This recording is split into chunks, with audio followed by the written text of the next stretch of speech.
warahmatullahi wabarakatuh. Bertemu lagi dengan saya di Kusmayanti Respati untuk mata kuliah kajian kurikulum. Hari ini kita akan membahas mengenai bab landasan filosofis dalam perkembangan kurikulum. Oke, baik. Apa sih itu filosofis atau filsafat? Jadi pengertian dari filosofis sendiri. Filosofis atau dikenal juga dengan filsafat itu adalah secara harfiah pengertiannya adalah cinta akan kebijakan. Ya. Dan secara akademik itu adalah upaya menggambarkan dan menyatakan suatu pandangan yang sistematis dan komprehensif tentang alam semesta dan kedudukan manusia di dalamnya. Jadi maksudnya adalah cinta akan kebijakan, artinya adalah apabila ingin mengetahui suatu kebijakan atau ingin menjadi bijak, itu memerlukan suatu pengetahuan. Nah, untuk mendapatkan pengetahuan itu harus dilakukan proses berpikir. Nah, secara akademik ini adalah pandangan sistematis dan komprehensif tentang alam semesta dan kedudukan manusia di dalamnya. Jadi mempelajari apa yang ada dalam semesta, kemudian juga memerlukan proses berpikir untuk mengetahui bagaimana kedudukan manusia di dalamnya.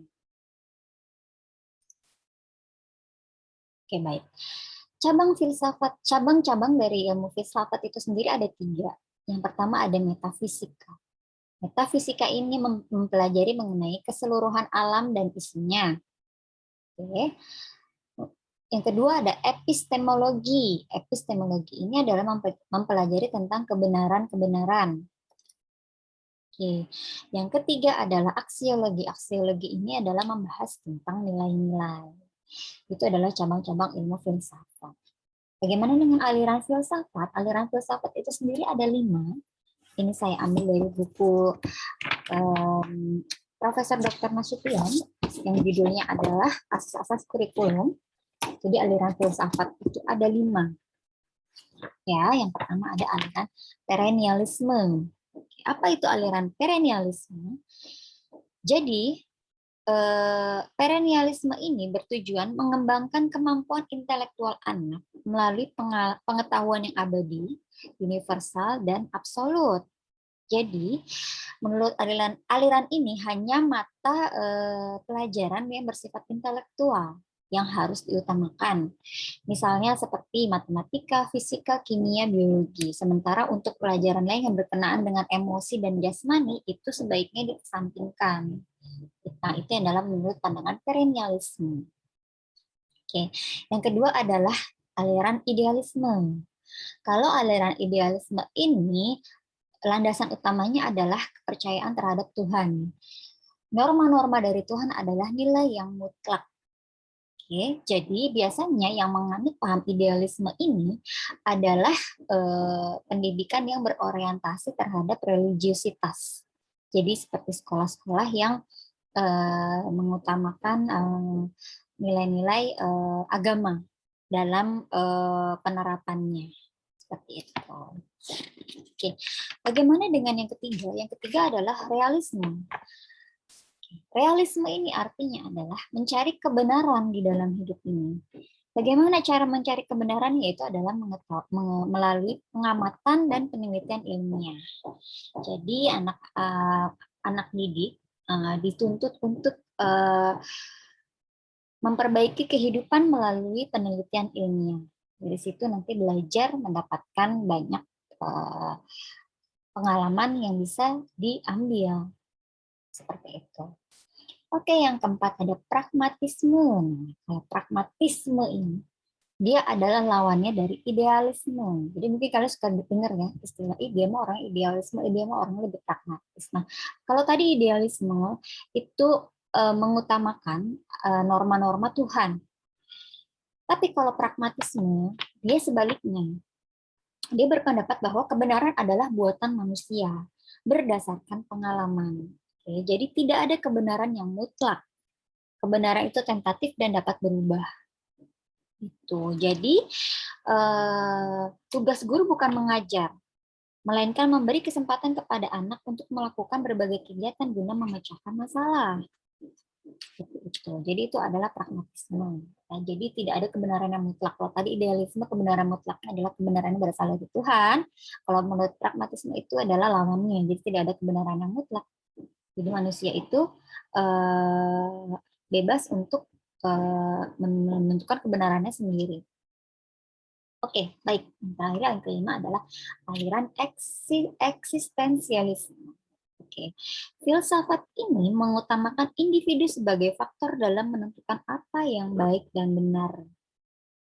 Jadi, dalam mendidik anak, itu anak ditanamkan untuk tidak bergantung pada otoritas orang lain, tetapi harus belajar menentukan kebenaran dan pilihan berdasarkan diri sendiri. Jadi itu adalah aliran eksistensialisme. Berikutnya, apa sih manfaat adanya filsafat atau filosofi dalam sebuah kurikulum?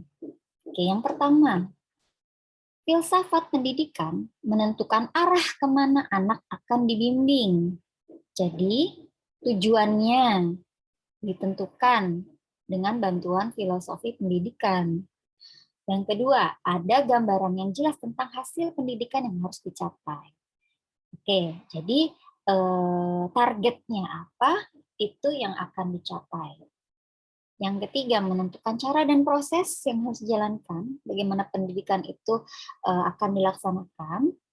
Yang keempat, memberi kebulatan pada usaha pendidikan sehingga terus berlanjut. Artinya kebulatan adalah jika filosofinya kuat, pendidikan itu tidak akan berhenti. Lembaga pendidikan akan terus berlanjut untuk menyelenggarakan pendidikan. Yang berikutnya adalah memberi petunjuk apa yang harus dinilai, jadi acuan evaluasi. Kemudian yang terakhir adalah memberi motivasi dalam proses belajar mengajar. Kalau kita tahu nih filosofi pendidikan itu apa, esensinya apa dari pendidikan itu sendiri, itu bisa membantu baik guru maupun anak didik untuk lebih termotivasi dalam melakukan belajar dan mengajar. Ada seorang filsuf yang terkenal, yaitu adalah John Dewey. Jadi, kalau menurut John Dewey, filsafat pendidikan menurut John Dewey ini adalah pertama, dunia itu selalu berubah, mengalir atau ongoingness. Jadi tidak stagnan atau berhenti di satu titik. Terus berkembang mengikuti perubahan zaman. Kemudian anti dualistik. Artinya adalah John Dewey ini menganut monoistik. Tidak mengacu pada satu pegangan. Contoh misalnya, dia percaya akan nilai-nilai Tuhan. Maka ya itulah yang menjadi acuan. Tidak misalnya saya percayakan kebenaran Tuhan, tapi juga kebenaran atas manusia. Itu namanya dualistik. Nah, kalau John Dewey ini dia anti dualistik. Artinya adalah kamu harus menentukan kebenaran mana yang mau kalian menjadi acuan. Jadi dia satu. Kemudian yang ketiga, proses berpikir adalah proses pengecekan dengan kejadian nyata. Jadi setiap ada kesimpulan dari yang membuat suatu kesimpulan itu harus berdasarkan dengan penyajian yang nyata. Harus berdasarkan dengan pengamatan yang kemudian menghasilkan satu kesimpulan yang nyata. Oke. Dan yang terakhir adalah pengalaman memiliki peranan tersendiri. Jadi pengalaman itu menjadi bagian hidup yang sangat besar. Dari pengalaman itu belajar, manusia itu belajar untuk menentukan arah hidupnya, belajar untuk kemudian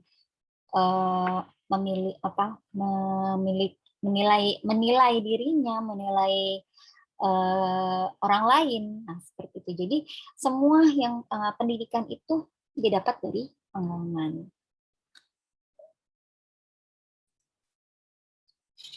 Jadi kalau tadi filsafat pendidikan menurut John Dewey, ini adalah teori pendidikannya, bahwa pendidikan adalah perkembangan sejak lahir hingga kematian.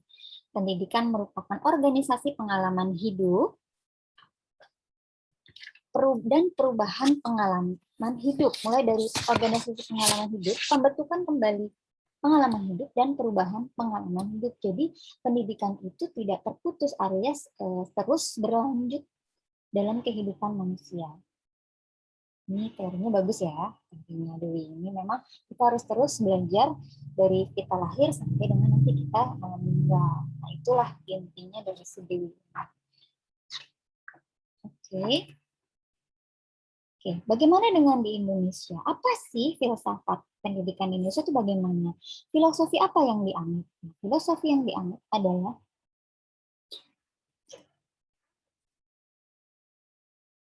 jadi, filsafat pendidikan di Indonesia itu adalah menjadikan Pancasila sebagai dasar pendidikan di Indonesia.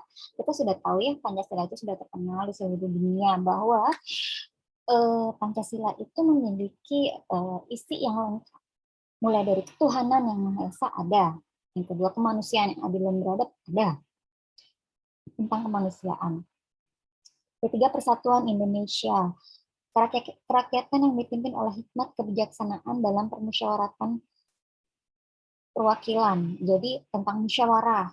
Kemudian yang kelima, tentang keadilan sosial bagi seluruh Indonesia. Nah, inilah yang dijadikan filosofi pendidikan di Indonesia. Gitu ya. Jadi setiap nilai dan setiap sila itu memiliki nilai-nilai tersendiri yang dijadikan landasan untuk pendidikan di Indonesia.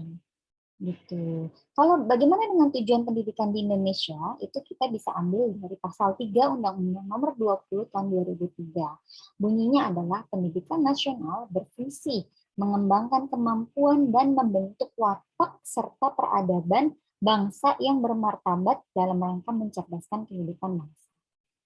Tujuannya untuk mengembangkan potensi peserta didik agar menjadi manusia yang beriman dan bertakwa kepada Tuhan Yang Maha Esa, berakhlak mulia, sehat, berilmu, cakap, kreatif, mandiri, dan menjadi warga negara yang demokratis serta berkembang.